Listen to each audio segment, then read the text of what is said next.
할렐루야. 주 안에서 반드시 잘 될 것입니다. 왜 그러냐? 하나님의 통치를 믿기 때문에 그렇습니다. 하나님은 모든 것이 합력해서 마침내 아버지의 뜻을 이루시는 이 하나님이심을, 성도는 이걸 믿는 자들이 곧 성도인 줄 믿습니다. 아멘입니까?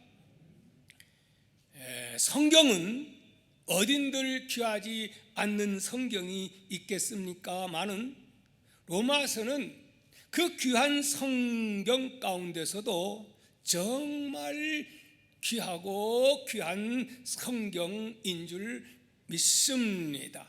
그래서 로마 서두에 강의할 때에 이런 말을 전했습니다.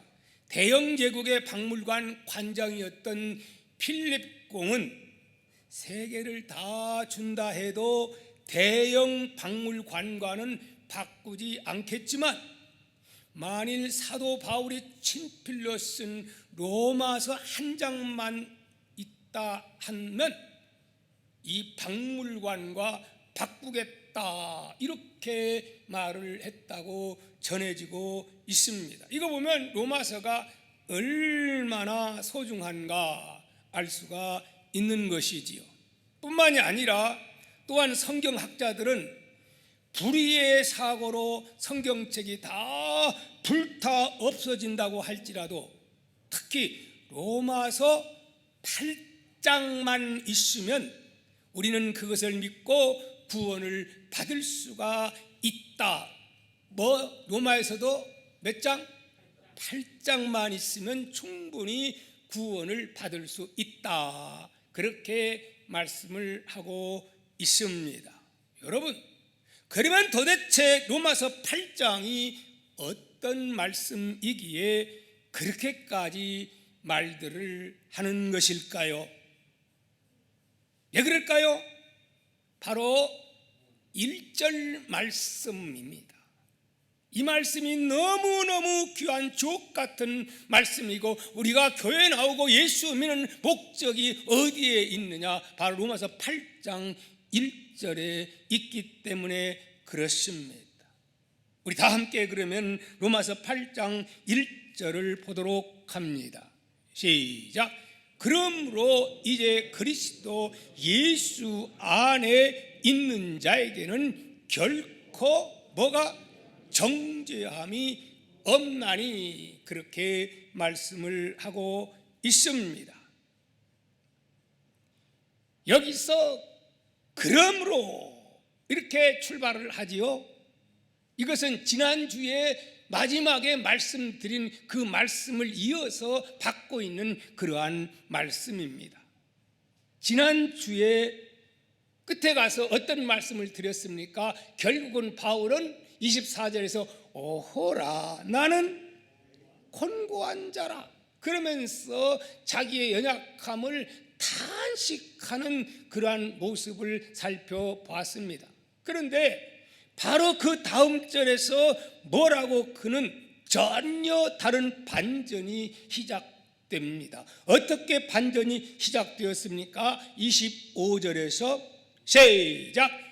우리 주 예수 그리스도로 말미암아 하나님께 감사하리로다. 이제 그렇게 갈등 가운데서 탄식했던 그가 싹 달라집니다. 반전이 시작됩니다. 기쁨과 감격, 흥분된 새로운 그 외침이 시작됩니다. 왜 25절에서 바울의 이런 큰 반전이 일어나게 됩니까? 바로 오늘 읽어드린 이 말씀입니다. 그리스도 안에는, 예수 안에는 결코 뭐가 없다? 정죄함이 없나니. 그러면 여러분, 정죄라고 하는 말은 무슨 말일까요? 헬라어에 보니까 우데 카타크리마, 따라합시다. 우데 카타크리마. 직역하면 뭐냐? 너는 뭘까요? 무죄다. 여러분, 재판받는 사람들에게 있어서 소망이 무엇일까요? 사람 죽였고 그리고 무한한 죄 지은 사람들이 재판장에 끌려가서 그가 바라는 것은 무엇일까요? 우리 인생 이 땅에 살다가 마지막에 반드시 심판대에 가게 되는데 우리 인생들의 가장 큰 문제가 무엇일까요? 바로 이것입니다. 너는 무죄로다. 우데 카타 크리마. 우리 동아의 모든 가족들은 이 소망을 품고 살아가기를 주님의 이름으로 축원합니다. 법정에서 아무리 죄를 많이 지었다고 검사가 막 그를 증거를 대면서 고발을 합니다. 누가 고발합니까? 검사가 그렇게 합니다. 그러면 또 누가 변호하지요? 변호사가 막 그렇지 않다고 하면서 이 사람은 무죄라고 열심히 또 발언을 하지요. 그러면 판사는 그 소리를 다 듣고 있다가 마지막에 판사 입에서 어떤 말이 떨어지느냐, 이게 중요한 거예요. 당신은 무죄요. 당신은 유죄요. 그러면 오늘 우리들은 어떠냐 이 말이죠. 이제 우리가 이 세상을 살다가 언젠가는 이와 똑같이 이 세상 종착역, 인생 종착역에 이를 때가 있어요, 없어요? 다 있어요. 언젠가는 갑니다. 그럴 때 중요한 것은 다 심판대 앞에 서서 하나님은 재판장이 되시고 그 다음에 이 하나님의 심판대 피해갈 자가 이 우주에 있어요, 없어요? 아무도 없어요. 김정은이도 심판대 앞에 갈 것이고 저 중국의 무슨 핑이도 갈 것이고 이 세상에 살고 있는 모든 사람은 다 심판대 앞에 서게 되는 것입니다. 그랬을 때에 성경은 이렇게 말을 하고 있습니다. 여러분, 마태복음 12장 36절 37절에 학가단 말씀이죠. 우리 한번 보도록 합니다. 시작. 내가 너희에게 이르니 사람이 무슨 무익한 말을 하든지 심판날에 이에 대하여 뭘 받는다고? 신문을 받으리니 내 말로 의롭다함을 받고 내 말로 뭐 한다고요? 정죄함을 받는다는 거. 이게 무슨 말이죠? 말 조심해야 돼요. 그래서 마치 녹음기 틀듯이 마음속에 양심이라는 것이 있어가지고 뭐 이건 정확합니다. 내 입에서 죄 지은 것을 은혜 받아보면 그거 알아요. 은혜 받을 때 보면 전혀 자기가 의로운 사람이 갔는데 예수님의 그 엄청난 은혜 받으면 입에서 막 죄 지은 것이 생각나면서 눈물, 콧물, 맹물 쏟아지면서 죄를 막 토합니다.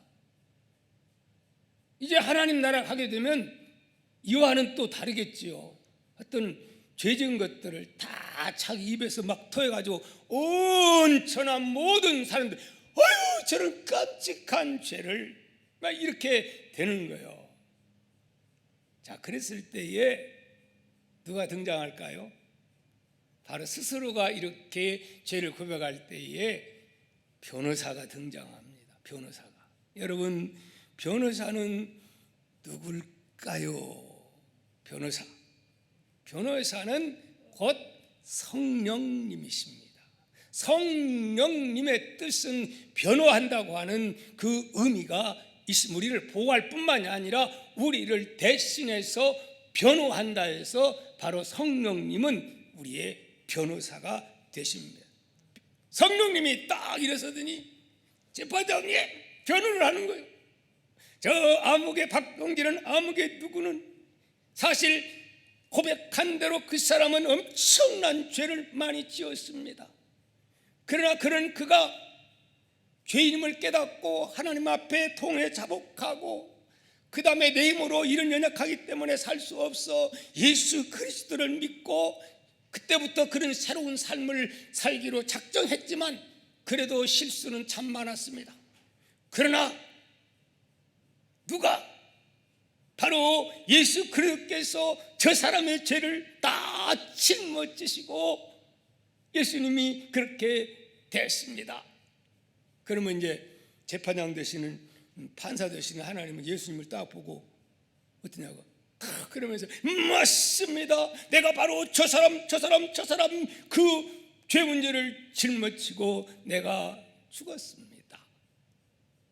그 말과 함께 그 막 같이 제목이 막 기록되다가 그 제목이 바로 예수의 보혈에 피가 남아서 말같게 다 씻어버리게 될 줄 믿습니다.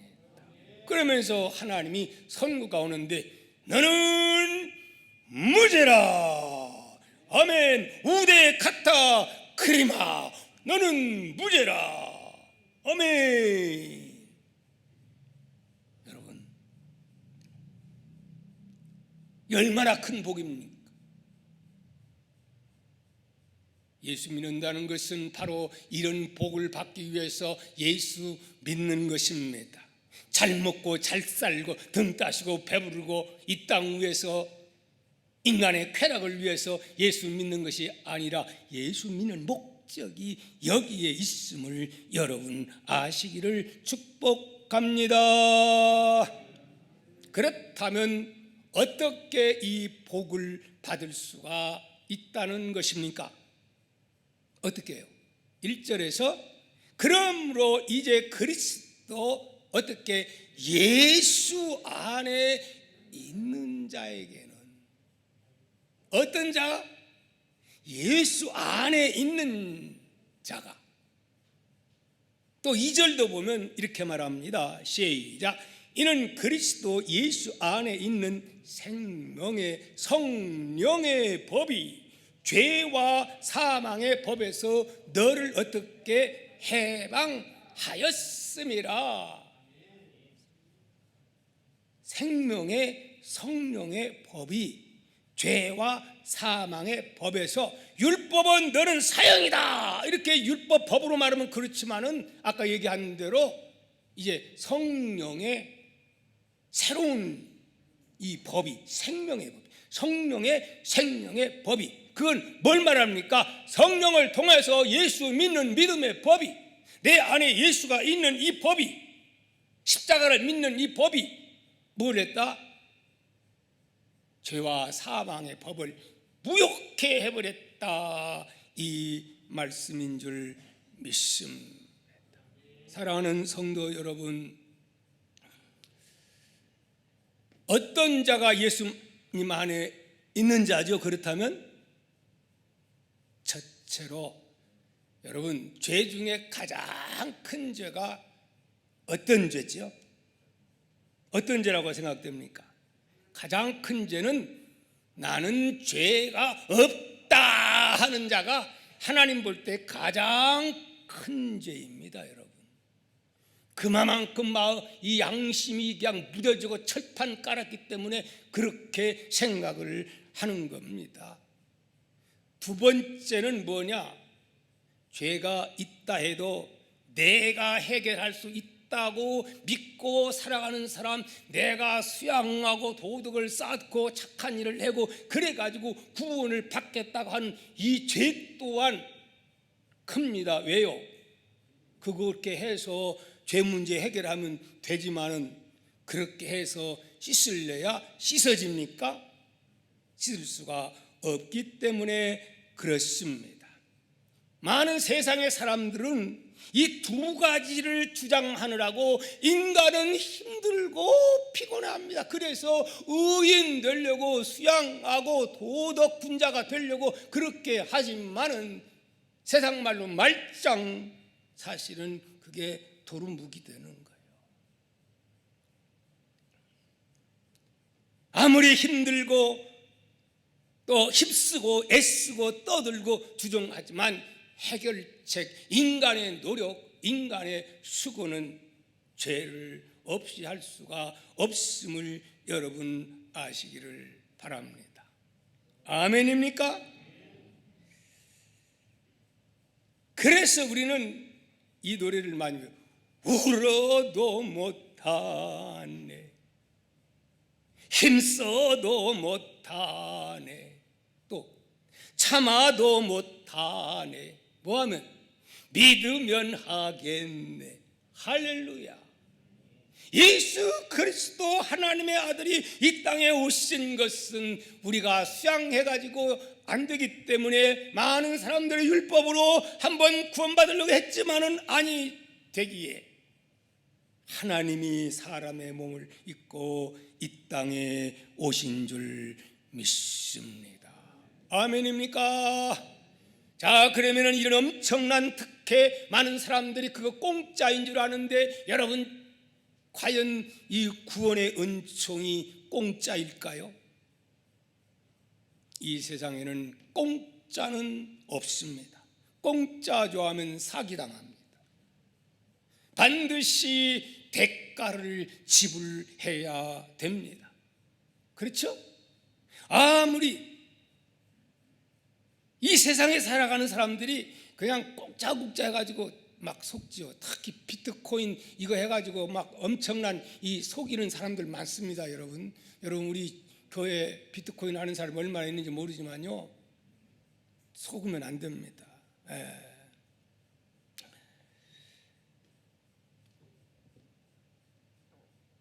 자, 오늘 3절 4절에 이어지는 그 말씀 속에 바로 어떻게 우리가 그 안에 거하는가, 그 공짜가 아니요, 내 대신 그걸 지불하는 자가 있어야 되는 거예요. 그걸 뭐라고? 속량이라고 그렇게 말합니다. 자, 우리 한번 읽어보도록 합니다. 3절 4절입니다. 시작.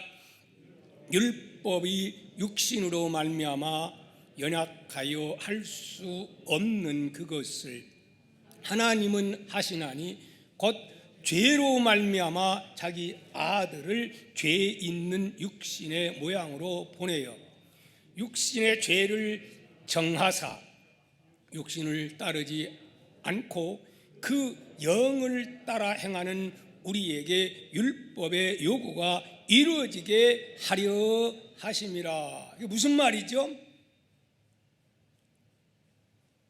우리가 예수를 왜 믿는가? 예수님 이 땅에 왜 오셨는가? 바로 이걸 위해서 왔다. 우리 인간의 힘으로는 연약하여 율법을 도무지 지킬 수가 없어. 결과는 뭐예요? 다 심판은 죄인이요 지옥형을 받을 수밖에 없는 상황입니다. 그래서 하나님이 그거 아시고 독생자 예수 그리스도 이 땅에 보내주었어. 사실 우리가 교회 나와서 예수 믿는 것은 예수 믿으면 잘 살고 부귀영화 누리고 뭐 건강, 이게 목적이 아닙니다. 이게 목적이 아니에요. 근데 이게 잘못 알고 있는 거죠. 그러나 그렇게 말씀대로 살면 이것은 부수적으로 그 따르는 것에 불과한 거예요. 이거 목적이 아니에요. 아무리 세상에 부귀와 영예와 뭐 수천조, 뭐 하기야 뭐 요즘 보니까 재산이 몇 조인 사람들도 많대요. 예? 그 몇 조 가진들 심판대 앞에서 나 너 모른다 해버리면 그게 무슨 필요가 있는 거예요. 예. 바로 예수님의 십자가는 누구 위해서? 바로 나 위해서, 여러분 위해서 예수님은 십자가를 지고 가신 겁니다. 이것을 믿는 것이 곧 뭐예요? 구원입니다. 그래서 이사야 53장 6절 너무 잘 아는 말씀이죠. 우리 한번 읽어봅니다. 시작. 우리는 다 양 같아서 그릇 행하여 각기 제 길로 갔거늘 여호와께서는 우리 모두의 죄악을 그에게 담당시키셨도다. 정확하게 예수님 오셔서 어떤 일을 하러 오시느냐? 우리의 죄, 우리는 그렇다면 각기 제 길로 죄를 지면서 갔거늘 하나님은 바로 이 문제 해결하기 위해서 예수님 오실 것을 이사야 선지자는 예언을 한 줄 믿습니다. 갈라디아서 3장 13절은 또 이렇게 말씀합니다. 같이 읽어볼까요? 시작. 그리스도께서 우리를 위하여 저주를 받은 바 되사 율법의 저주에서 우리를 속량하셨으니 기록된 바 나무 위에 달린 자마다 저주 아래 있는 자라 하였음이니라. 바로 예수 그리스도 오신 목적이 이거에 의해서. 이게 중요합니까? 이 땅에 잘 먹고 잘 살고 몸 병 고쳐주고 이것이 더 중요합니까? 뭐 지금 병 고치고 부자 되면 그 사람 죽으면 그 무슨 필요가 있습니까? 지금 다시 뭐 고침받아서 건강한들 안 죽습니까? 또 죽는 거예요. 인생의 근본적인 그 목적이 중요한 거예요. 바로 예수님이 오신 목적을 말씀합니다. 여러분, 예수님 이 십자가 달려 돌아가실 때에 혼자 돌아가십니까? 다른 사람이 같이 있습니까? 예수님 가운데 그리고 좌우에 다른 강도들이 같이 죽습니다. 왜 같이 죽죠? 혹시 생각해 봤습니까? 저는 미처 그런 생각을 못 봤는데 어떤 목사님이 그렇게 설교하는 것을 들어봤어요. 이 악한 사탄의 역사는 예수님이 혼자 돌아가시면 예수님이 죄가 없는 것을 알기 때문에 이슈가 돼가지고 수많은 사람들이 관심이 집중되는데 강도들하고 똑같이 무더기 같이 그냥 싸잡아가지고 그렇게 함으로 예수님도 누가 똑같다? 그들과 똑같은 자다. 이러한 그 퍼포먼스를 그런 그 계략을 꾸몄다는 거죠. 말이 되지요? 그러니까 뭐 너나 다 같이 그렇게 하기 위해서 일부러 그렇게 했다고 하는 거예요. 상당히 일리가 있다고 생각이 됩니다. 그러나 성도 여러분, 그들은 그렇게 계략을 꾸몄지만 하나님은 여기 어마어마한 하나님의 섭리가 이루어지고 맙니다. 어떤 섭리냐? 예수 그리스도 십자가 앞에 우리 인류는 뭐예요? 두 종류예요. 두 종류. 두 사람 다 알고 보면 모두 다 사역을 받을 수밖에 없는 우리 인류를 대표하는 거예요. 근데 한쪽 사람은 뭐라고 말하죠? 당신이 그리스도 아니냐? 그러면은 너도 내려오고 나도 좀 내려와라. 그리스도가 아니냐? 그러면서 막 비방하면서 그렇게 말합니다. 누구의 대표예요 지금? 알죠? 또 한 사람은 어떻게 합니까? 그 사람을 책망하며 야 이 사람아, 너와 나는 죽을 죄를 지어서 이렇게 십자가에 죽는 것이 마땅하다마는 이분은 내가 보니까 아무런 죄가 없는 분이야. 그러면서 그를 책망하고 우리는 죽어도 싸. 이분은 그러나 죽을 뿐이 아니야. 그러면서 뭐라고 말합니까? 그는 그렇게 말합니다. 예수님, 나를 기억하여 주옵소서. 아멘. 그랬을 때 예수님은 그를 향해서 뭐라고 말씀합니까? 누가복음 23장 43절에 이렇게 말합니다. 예수께서 이르시되 내가 진실로 내게 이르노니 오늘 내가 나와 함께 어디에 낙원에 있으리라. 그 사람이 의로운 일을 했습니까? 착한 일 많이 했습니까? 기부를 많이 했습니까? 여러분, 예수 위해서 전도 많이 했습니까? 그런 것 안 했지만은 순간 자기 자신을 깨닫고 죄인임을 고백하고 예수 그리스도가 의인임을 믿고 자기 자신을 위탁했을 때 바로 예수님과 함께 낙원에 가는 영광을 누렸다 하는 말씀입니다. 바로 예수 그리스도 십자가를 분기점해서 좌우로 이 모든 인류는 그렇게 나누어지게 되는 것입니다. 하나님은 사람들은 그런 꾀를 써도 이것조차 하나님의 섭리로 바꿔버리고 마는 것을 우리는 보게 됩니다. 유명한 그 성 아우구스틴이라는 이런 말을 했습니다. 십자가를 볼 때 모든 인간은 다 죄인이다. 그런데 두 종류가 있는데 한 종류의 사람은 죄를 용서함 받은 그런 의인이 있고, 죄를 지었고 용서받지 못한 그러한 죄인이 있을 뿐이다. 그렇다면 오늘 우리는 어떤 자들이요? 우리는 의인인데 사실 의로워서 의인이 아니라 성도는 뭐예요? 거룩한 성자요. 그건 진짜 여러분이 착하고 의로워서 성도라 의인이라 하는 게 아니고 어떻게 용서받은 의인으로 하나님이 그렇게 취급해 주는 줄을 믿습니다. 아멘입니까? 제가요 얼마 전에 박효진 장로님 얘기 들었습니까? 그 소망교도소 그 부소장님으로 계시고 또 그 깡패들 막 무슨 수용소요? 청송교도소 거기에서도 이렇게 근무했던 이분인데 그분이 원래 아주 거의 같은 분이었습니다. 그런데 예수 믿고 변화돼 가지고 어떤 일을 들어온 사람들에게 복음을 전파하는 사람으로 바꿔졌어요. 그런데 요즘 그 간증하는 거 들어보면 진짜 은혜스럽습니다. 이분이 그 간증하는 소리를 엊그제 제가 들었거든요. 근데 두 사람을 소개를 냈습니다.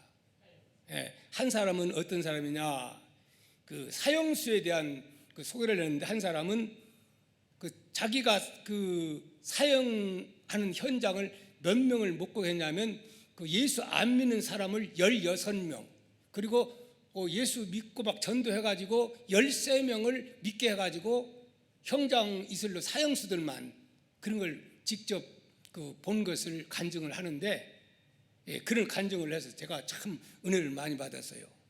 근데 한 사람은 그 도영이라고 하는 그런 사형수입니다. 도영이라고 하는 사형, 윤도영.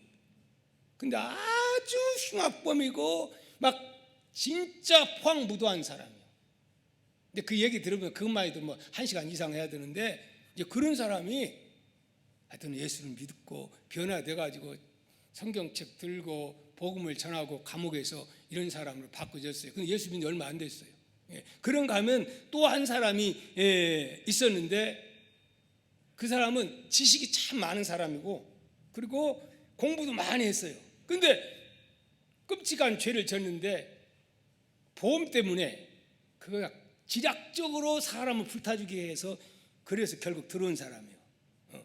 그래 이제 감옥에 들어왔는데 그 사람은 그 후로 아주 돌을 닦네요.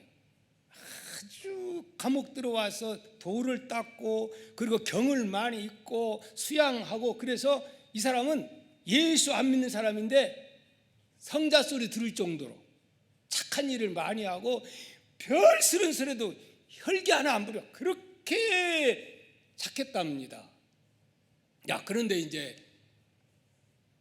얼마 있다가 결국 사형 집행을 하게 되는 겁니다. 그래서 먼저 윤도영 씨가 이제 먼저 사형을 집행을 하게 됩니다.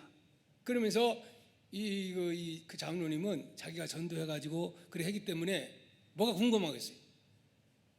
죽을 때 어떻게 죽나, 이게 참 이게 걱정스러운 거예요. 그러면서 교도관들에게 특별히 좀 관심을 가져달라고 하고 이렇게 했는데, 그러면서 이제 눈치를 보는 거예요. 근데 계단에 올라오는데 착착 대게 올라오면 막 그냥 끙끙 앓면서 발악을 하고, 그리고 그 올라오는 시간이 엄청나게 시간 걸린답니다. 그런데요, 오는데 소리가 찬송가 소리가 들리면 저벅 이거 오는 거예요. 걸어서 걸어와가지고 이제 재판을 받게 되는데, 이제 그 소장이 그 죄목을 갖다가 다 열거를 하더랍니다. 그래서 열고 하니까, 근데 그 모습이 저 사람은 사형수 같지 않아. 얼굴이 환해가지고 재판장님, 제 의견 해도 될까요? 그러니까 하라 그랬더니 이렇게 그는 말을 했다고 합니다. 막 제목을 다 이렇게 열거를 한다네요. 그래도 인정하느냐 이렇게. 근데 그거 좀 중단될 수 없느냐고. 그러면서 소장님, 제가 지은 죄를 다 인정합니다. 피해자와 가족들에게 대단히 정말 죄송함을 금할 길 없습니다. 그런데 그 죄는 제가 하나님을 믿기 전에 지은 죄들입니다. 저는 하나님을 믿고 모든 죄를 깨끗이 씻고 용서를 저는 받았습니다. 저는 지금 죽음을 앞에 두고 가는 이 순간에 이미 용서받은 그 죄를 다시 생각하고 싶지 않습니다. 저는 용서받은 이 상태로 깨끗하게 하나님께 가고 싶습니다. 그러면서 정중하게 평화로운 모습으로 그러니까 그 말을 들으면서 사람들이 고개를 까딱까딱 하는 거예요. 그러면서 한마디 붙이기를, 그리고 이 자리에 계시는 모든 분들도 다 하나님을 믿고 천국에서 만났으면 참 좋겠습니다. 그렇게 하고 마지막에 찬송가를 부르면서 하늘 가는 밝은 길이 내 앞에 있으니, 그런데 그 모습이 진짜 사형수 모습하고 얼굴이 환해가지고 그러면서 결국은 인생을 마지막 마치더라. 그래서 거기에 있는 수많은 사람들이 그 모습 보고 세상에 어떻게 죽음 앞에서 저렇게 초연할 수가 있겠는가, 막 많은 사람들이 감동을 먹고, 야, 저 사람이 진짜 하나님 믿는 사람이다 하는 소리를 듣게 했답니다. 그런데 바로 그 사람 다음에 어떤 사람, 도사 소리 듣는 사람이 얼마나 착하고 3개월 동안 딱 앉아 있으면 그냥 도 닦는 거 있죠. 그렇게 하고 막 사람들이 와가지고 일부러 뺨도 때리고 해도 이러면서 정말 교도관들이 그 장로님에게 예수 믿는 사람보다 훨씬 더 낫다고 이런 소리 듣는 사람이었대요. 그리고 뭐 돈 들고 영치금 들어오면 막 다른 사람들 다 나눠주고 이랬다는 거예요. 근데 이제 그 사람이 마지막 재판을 받게 되는데 이 사람 어떨까 해서 궁금하더랍니다. 근데 문이 척허덕하면서 이제 들어오는데 여러 사람이 붙잡아가지고 안 가려고 갔다가 다시 잠깐만요 이래가지고 올라오는데 얼마나 시간이 걸리는지, 그러면서 그냥 죽음 앞에 부들부들 떨더라는 거예요. 그러면서 이 죄목을 얘기하고 뭐 묻는데 그냥 대꾸도 안 하고 말도 못하고, 그리고 얼굴이 다 주고 가는 거예요. 그러다가 갑자기 참았던 뭐가 입에서 세상에 어떤 그런 욕설이 재판장을 향해서 억울하고 분하다는 소리 막 쏟아놓기 시작하는데요, 상상을 초월하더랍니다. 그래가지고 도저히 재판을 할 수가 없어서 더 이상 더 안 된다 해가지고 저 사람 빨리 사형 집행 해가지고 결국은 사형 언도를 했다는 거예요. 그렇게 죽음 직전에는 정말 착하고 선하고 돌을 많이 닦고, 그리고 얼마나 돌을 잘 닦느냐면요, 대단했답니다. 대단했대. 그거 뭐 어떤 누구보다도 저렇게 할 사람이 없다, 그 정도로 도인으로 소문난 사람이라. 죽음 앞에서 그렇게 간 것을 보면서 정말 이 장로님이 과연 나는 내가 죽음 앞에서 저 사람처럼 그렇게 할 수 있겠는가, 그러면서 또 어떤 여자분, 예수 믿는 사람이 또 같이 등장해서 언도받는 그 모습을 또 찬양하면서 가는 그 모습도 얘기를 했습니다. 그러면서 자기가 얘기하는 것은 이 예수를 믿고 죽은 13명과 그리고 예수 안 믿고 사형수로 간 사람들 대조하면서 얘기하는데, 그 예수 믿는 사람들은 평안하게 찬송하고 그렇게 간 사람들 거의 다 했다는 거예요. 그러면서 사람은 언제 봐야 해? 죽을 때 가봐야 그 사람의 진짜를 알 수 있다. 사랑하는 성도 여러분, 인생의 가장 중요한 때가 언제입니까? 답합시다. 언제죠?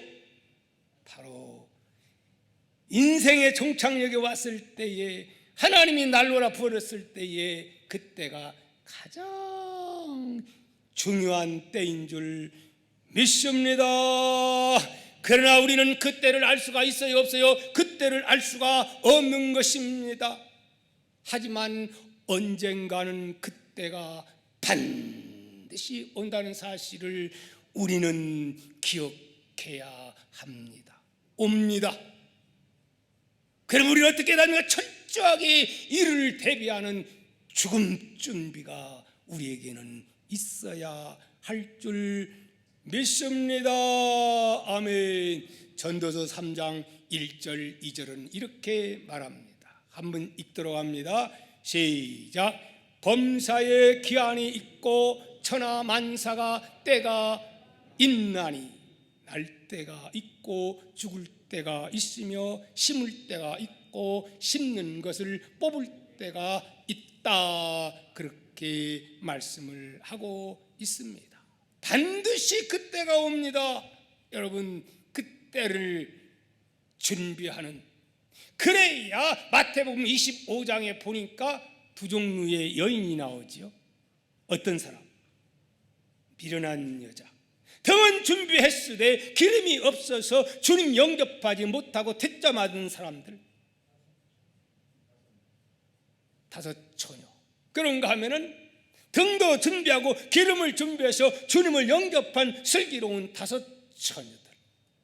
여러분, 기름 준비되어 있나? 여러분, 확인하는 귀한 계기가 될 수 있기를 축복합니다.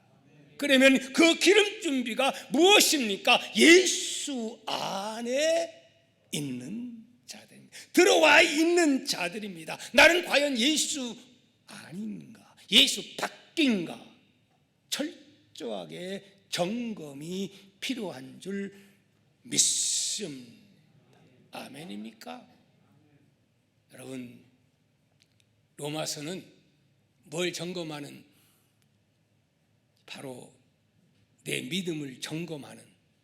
그래서 아직도 교회에 나오지만은 나는 예수 밖에 있다고 생각되면 기도하고 하나님께 매달림으로 인해서 여러분 예수 안으로 들어오는 이 놀라운 복이 성령의 뜨거운 역사를 통해서 주어지기를 축복합니다. 아멘입니까?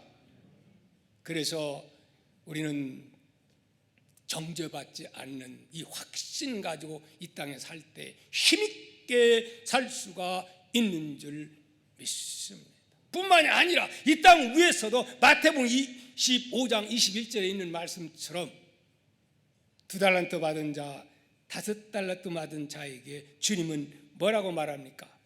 잘하였도다. 착하고 충성된 종아, 내가 적은 일에 충성하였음에 내가 많은 것을 내게 맡기리니 내 주인의 즐거움에 참여할지어다. 아멘. 오늘 우리는 이 땅 위에서도 주님이 이렇게 우리를 축복하시고 우리의 정죄하신 하나님 뿐만 아니라 우리는 하나님의 아들, 딸이 되지 않았습니까? 그 은혜에 감격해서 남은 생에 하나님께 감사하며 사명 감당하며 사는 복된 우리의 삶들이 다 되기를 축복합니다.